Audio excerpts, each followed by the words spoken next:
Hello, Pirate Family, and welcome to the weekly update for Friday, January 29th. And as always, thanks for just carving out a little bit of time throughout your week or weekend to stay informed here in Pinckney Community Schools.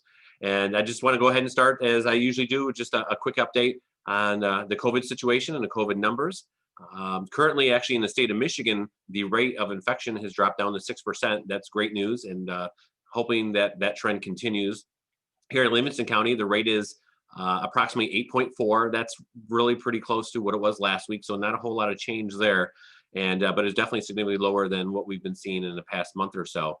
And once again, we're hoping that as we progress through this winter season and enter the spring season, we're going to continue to see the trends continue to decrease. Here at Pinckney Community Schools, we had a rash of positive cases at our high school. Unfortunately, last week I said we had 5. This week we had 7 high school students. And what we're seeing is this is a direct correlation to what I spoke about last week of students engaging in sleepovers, social gatherings, and we're linking this through once again the 4-day weekend that we had on January. Let's see, it was about the 16th, 17th, and 18th, that Martin Luther King weekend that our students had 4 days off. And we're seeing this trend throughout the county as well. These are not in-school transmissions, and we only have about 100 students who are quarantined. Even though we have 7 students who are identified as being positive, we actually only have 100 students quarantined, which is relatively low, comparatively speaking. And the reason for that is a lot of the students, they all know each other. It's kind of the same group that we're seeing, and we need to continue sending the message that we have to stay diligent, especially for our students and our high school students. We know we're getting fatigued. We know we're getting tired, especially this time of year. It's January, February, cold. Just getting out and being together, being active is something that we all want, but we have to be diligent. We want to continue to create a safe environment. Make sure our students continue to come face-to-face learning. We're working to get athletics going. As you see, my background this morning is our Pirate basketball court, and that's something we're advocating and working towards. But we have to continue being smart. We have to continue being diligent with our safety protocols, our appropriate mask wearing, washing of hands, staying home if we're not feeling well. Definitely not getting together. We're not feeling well. We're hearing students who said they had sore throats or they, didn't feel their best, but they're still getting together with friends. And then, somebody's COVID positive, and then we have a rash of cases, which is what has occurred these last couple weeks. And so, parents, we need your help and support, and students, we just need everybody to do their part. And we're going to get through this. We are. I do believe we're on the other end. There is that light on the end of the tunnel that we're all seeing, and we're in the process of getting the adults in our community and here in the school district vaccinated. But let's continue to work together. Let's be smart. Let's make good choices.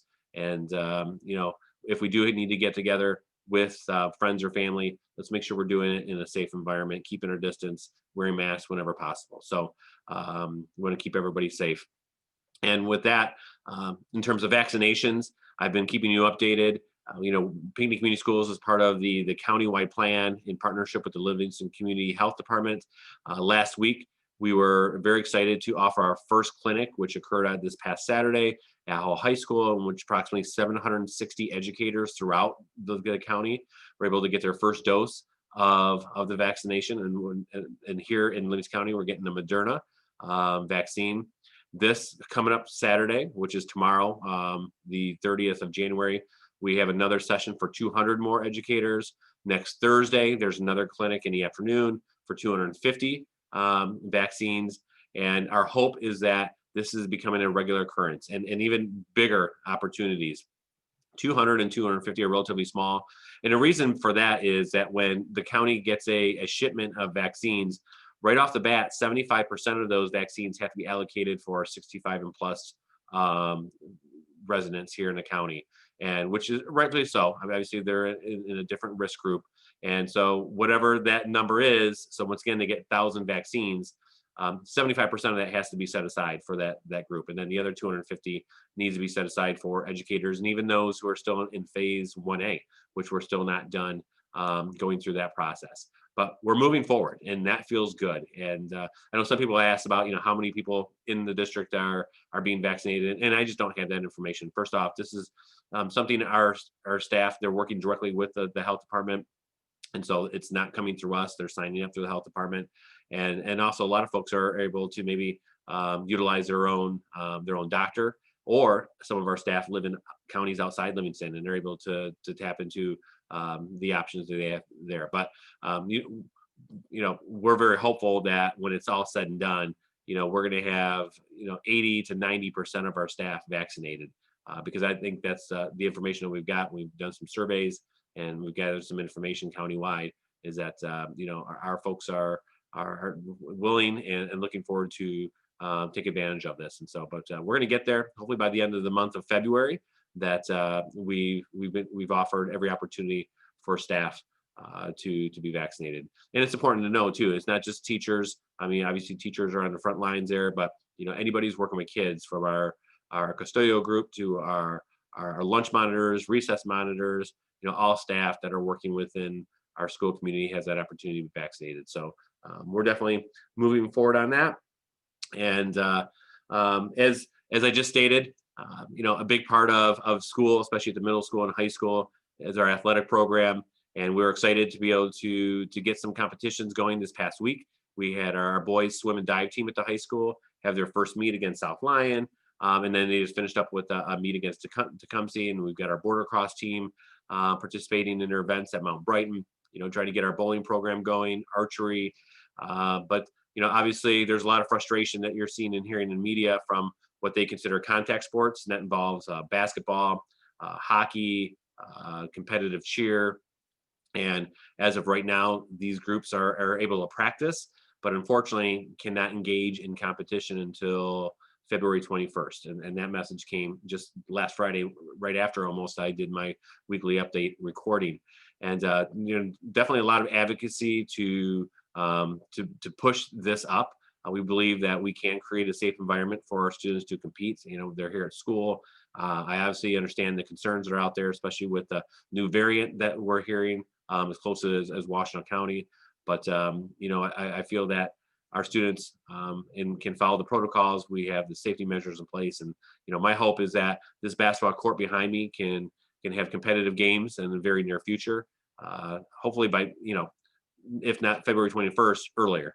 And that's something that I'm sure you're hearing and reading a lot about on the news and on social media as well. So, but looking forward to seeing our student athletes back in action, and just once again, it offers a little sense of normalcy.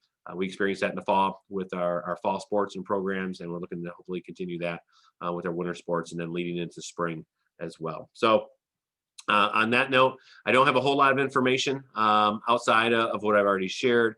Things are going well. We're past our second week of second semester, and moving into the February month, and March is gonna be here before we know it, and we're in the midst of beginning a plan for next year. Yeah, we'll be sharing more information as we kind of proceed. I'm sure even school specific, from both just scheduling, from a district standpoint, our budgets, and just decisions that we're making. And I'll definitely utilize these weekly updates to continue to keep everybody in our school community informed. So once again, thank you for the time that you invested. Thank you for staying informed.